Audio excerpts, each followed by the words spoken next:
नमस्कार, ABC news में आप सभी का स्वागत है। मैं हूं आपके साथ नेहा और इस बीच एक बड़ी खबर लखनऊ से आ रही है। आपको बताते चले कि लखनऊ में बीएसपी की बैठक में मायावती का बड़ा ऐलान। मायावती ने आकाश आनंद को उत्तराधिकारी किया घोषित और बसपा कार्यालय में चल रही बैठक अब समाप्त हो चुकी है।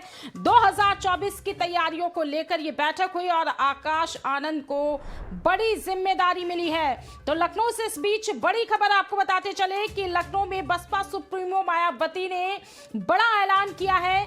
मायावती ने आकाश आनंद को उत्तराधिकारी घोषित किया है और बसपा कार्यालय में चल रही बैठक समाप्त हो चुकी है।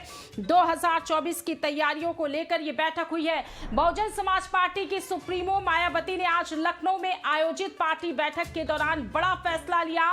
मायावती ने बसपा की इस बैठक के दौरान सबके सामने ऐलान किया कि बीएसपी में उनके उत्तराधिकारी आकाश आनंद होंगे और इस बैठक में मायावती ने पार्टी के सभी राष्ट्रीय पदाधिकारियों और सभी अभी राज्यों के प्रमुख पदाधिकारियों को बुलाया गया था। मायावती ने जैसे ही भतीजे को उत्तराधिकारी घोषित किया तो सियासी गलियारों में भी आकाश आनंद की संगठनिक क्षमता को लेकर नई बहस छिड़ने की पूरी संभावना है और बसपा ने अनुभवी नेताओं को दरकिनार कर युवा चेहरा पर दांव लगाया है। तो आपको बताते चले कि बसपा ने अनुभवी नेताओं को दरकिनार करते हुए आकाश आनंद को उतारा। बड़ी खबर इस वक्त की लखनऊ से, जहां पर बसपा सुप्रीमो ने बड़ा ऐलान किया है। मायावती ने आकाश आनंद को उत्तराधिकारी घोषित किया है।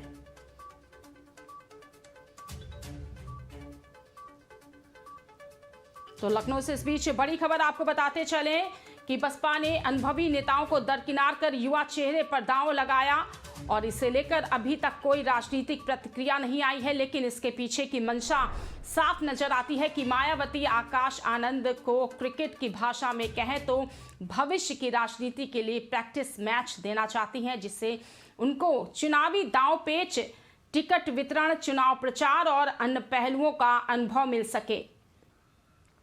और इसी खबर पर ज्यादा जानकारी के साथ हमारे संवाददाता उमेश गोस्वामी हमसे जुड़ चुके हैं। उमेश, मायावती ने बड़ा ऐलान किया है, आकाश आनंद को उत्तराधिकारी घोषित किया है, बल्कि जो अनुभवी चेहरे हैं उनको दरकिनार किया है। बिल्कुल नेहा, देखिए ये उत्तर प्रदेश की सियासत में आज की सबसे बड़ी खबर है। मायावती बसपा प्रमुख मुख्यमंत्री रही है उत्तर प्रदेश की और आज उन्होंने ऐलान कर दिया है कि अब आगे की जो सियासत होगी बसपा की, वो उसकी बागडोर आकाश आनंद, जो कि उनके भतीजे हैं, वो संभालेंगे। आकाश आनंद की बात करें, अगर उनके राजनीतिक कैरियर की बात करें, लंदन से एमबीए की डिग्री ली थी। उसके बाद 2017 में सहारनपुर में एक बड़ी रैली हुई थी और वहां पर बसपा प्रमुख मायावती के साथ मंच साझा करते नजर आए थे आकाश आनंद, जिसके बाद से उन्हें नेशनल कोऑर्डिनेटर की भी जिम्मेदारी दी गई थी। 2017 में कह सकते हैं, राजनीति की भाषा में 2017 में मायावती ने अपने भतीजे आकाश आनंद को लॉन्च किया था। हालांकि अगर दूसरे पहलू पर बात करें तो जब से आकाश आनंद पार्टी में शामिल हुए हैं, उनको जिम्मेदारियां दी गई हैं, तब से ग्राफ जो है बसपा का, वो जनाधार जो है वो कहीं ना कहीं कम होता रहा है। यानी कि कह सकते हैं कि बसपा उसके बाद से लगातार उसका ग्राफ गिरता रहा। 17 की बात करें, 19 की बात करें, 2022 हाल ही में जो विधानसभा चुनाव हुए, उसमें तो बसपा एक सीट पर ही सिमट कर रह गई। लेकिन आगे की जिस तरह से बसपा को राजनीति करनी है, उसके बाद आकाश आनंद को जो ये जिम्मेदारी दी गई, हालांकि यहाँ पर एक विरोधाभास की स्थिति भी उत्पन्न हो सकती है, जिसकी चर्चा भी सियासी गलियारों में साफ तौर पर है। क्योंकि जिस तरह से जो दिग्गज राजनीतिज्ञ, जो सीनियर नेता है पार्टी में, उनको दरकिनार किया गया और युवा चेहरे पर, यानी कि अपने भतीजे पर एक बार फिर याद है कि परिवारवाद की भी बात यहाँ पर एक बार फिर से उठाई जा सकती है, क्योंकि लगातार बसपा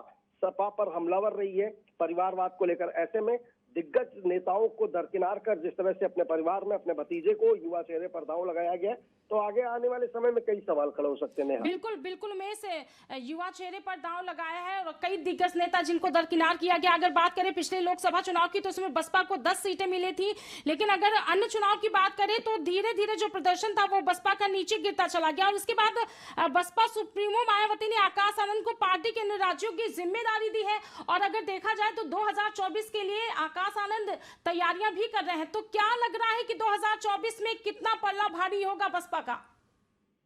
नहीं, देखिए, अगर पिछले प्रदर्शन की बात करें और 2024 का जिक्र आपने किया, पिछले प्रदर्शन की बात करें तो ग्राफ मैंने जैसा कि बताया, बसपा का लगातार नीचे ही गिरा है। अब ये जरूर माना जा सकता है, राजनीतिक चाणक्य इस बात को जरूर कह सकते हैं राजनीति की भाषा में कि एक प्रैक्टिस मैच के तौर पर दिया गया है कि ठीक है, आप टिकट बंटवारा कैसे होता है और राजनीति में दांवपेच कैसे सीखे जाते हैं, या फिर किस तरह से सियासी बिसात बिछाई जाती है, किस तरह से नेताओं का चयन किया जाता है। तो ये एक प्रैक्टिस राजनीति के लिए कहा जा सकता है, राजनीति की भाषा में, कि राजनीति का प्रैक्टिस मैच एक दिया गया है कि आप अभी इन चीजों को सीखिए और आगे जाकर के क्या आपको आगे पार्टी में करना है या आपको खुद तय करना है। तो कुल मिलाकर कहीं ना कहीं इस नजरिए से भी देखा जा रहा है इस बड़े फैसले को। जी बिल्कुल उमेश, ये जानकारी के लिए आपका बहुत बहुत धन्यवाद। तो आपको बताते चले कि लखनऊ बीएसपी की बैठक में मायावती का बड़ा ऐलान, मायावती ने आकाश आनंद को उत्तराधिकारी घोषित किया है। वहीं बसपा कार्यालय में जो बैठक चल रही थी वो बैठक समाप्त हो चुकी है। 2024 की तैयारियों को लेकर ये बैठक की गई थी, जिसमें एक बड़ा फैसला किया गया है। आकाश आनंद को इस दौरान बड़ी जिम्मेदारी सौंपी गई है।